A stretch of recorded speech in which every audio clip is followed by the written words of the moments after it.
Do you think the problem with Seraphine's mid play rate compared to supporters there's not an audience for a girly hybrid support DPS in mid? I really love the identity and have been really sad to see it fade away since I love cute girly cute champs but despise support. Aurora was very nice but didn't help the team, and also it's been sad seeing her move away. Not necessarily Maple Dryad. As an example, Lux is a popular mid laner. It turns out Lux is more popular as a support, but Lux is still a very popular mid laner. So the idea that there is a girly champion who can go mid lane and do some combination of hurting the enemies and helping your team is not necessarily something no mid laners would want. I think the hard part for a number of mages who go mid actually, or have moved away from mid, is their kits, even if they are viable and powerful in mid, do not necessarily express that viability and power in ways that the average mid lane player is interested in. So an example of this, not talking about Seraphine, is Morgana. Morgana is actually a pretty decent mid laner in terms of win rate, but it's very hard to get people to play her there because the way she farms and the way she plays the game isn't all that interesting to mid laners in modern League of Legends, right? Mid laners tend to want like characters that can be a bit more aggressive, can, you know, burst out their opponents. One of the very real realities of mid lane is that if you don't feel incredible laning against Yasuo and Yone, you probably won't feel good in mid. And Yasuo and Yone are just that's an abstraction of like, if you want to go mid, your character needs to feel good playing against this set of champions. One second.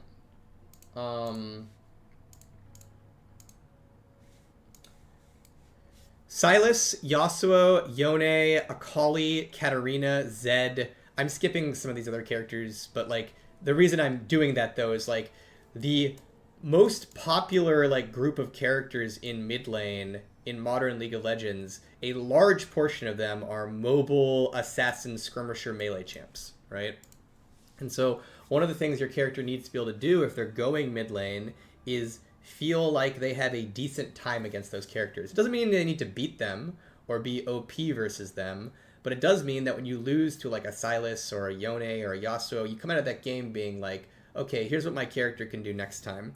I think one of the reasons we've seen a migration of a number of our older mages to bot lane is a number of them, even if they're numerically powerful in mid lane, meaning they win a lot there, they don't feel powerful when they lose to like a character like Yasuo or Yone. And so that's one of the things that like another like thing to think about in terms of like modern mage design. And so yeah, I'd say basically it's like if we're talking about Seraphine mid, I don't think the takeaway to me is girly characters. No one mid wants girly characters. I just think that's incorrect. And Lux and Ahri are proof that like it is incorrect.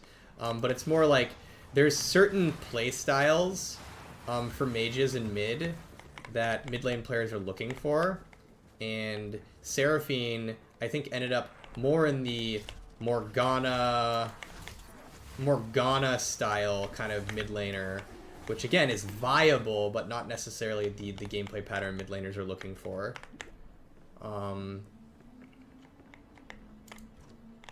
In modern League. How does it make sense when it's explicitly stated that win rate isn't an objective way to balance a character?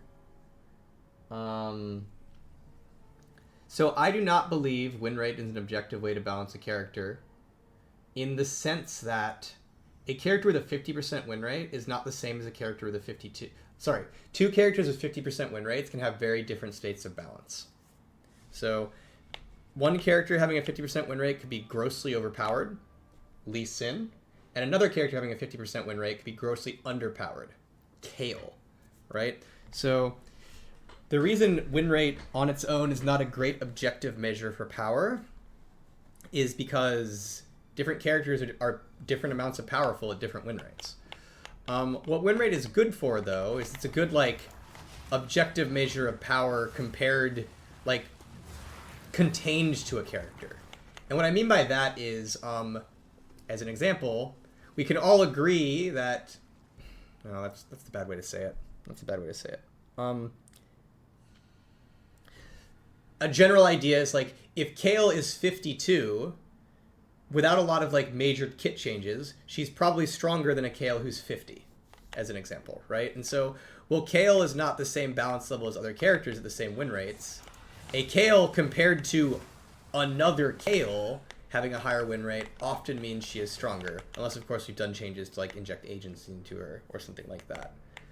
Yes, more. Don't stop. The beast hungers.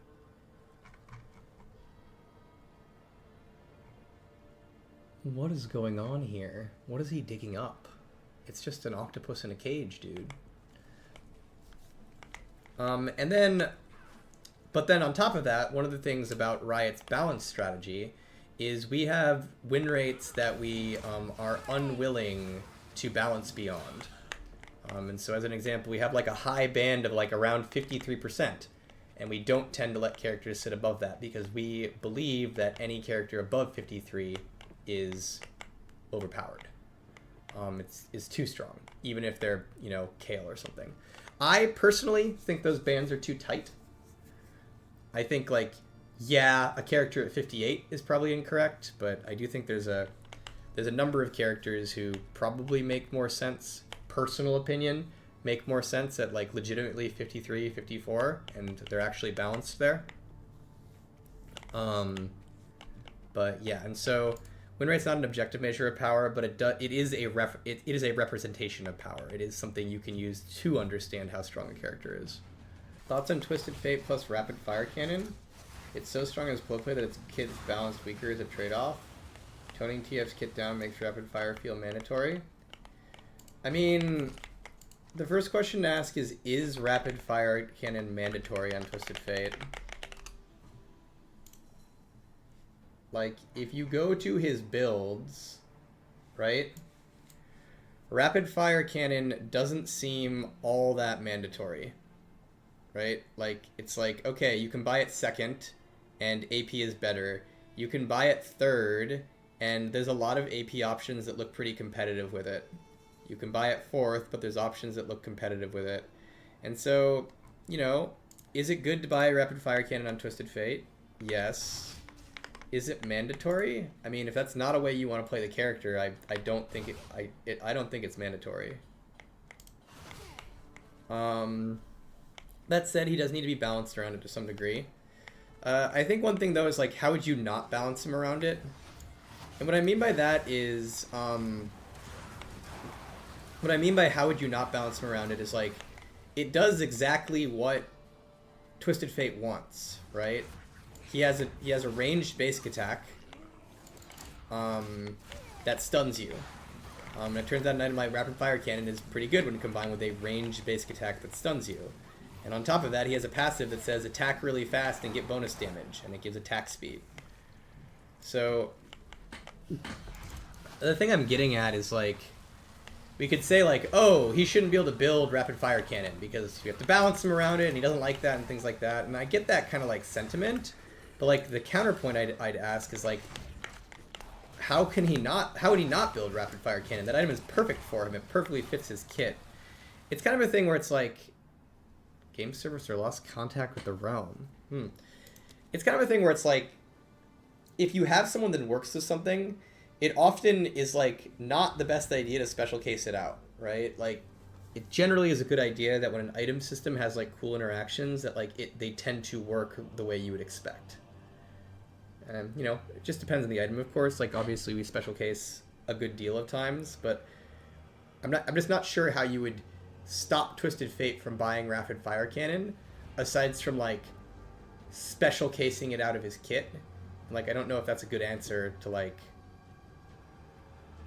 the character working as a whole.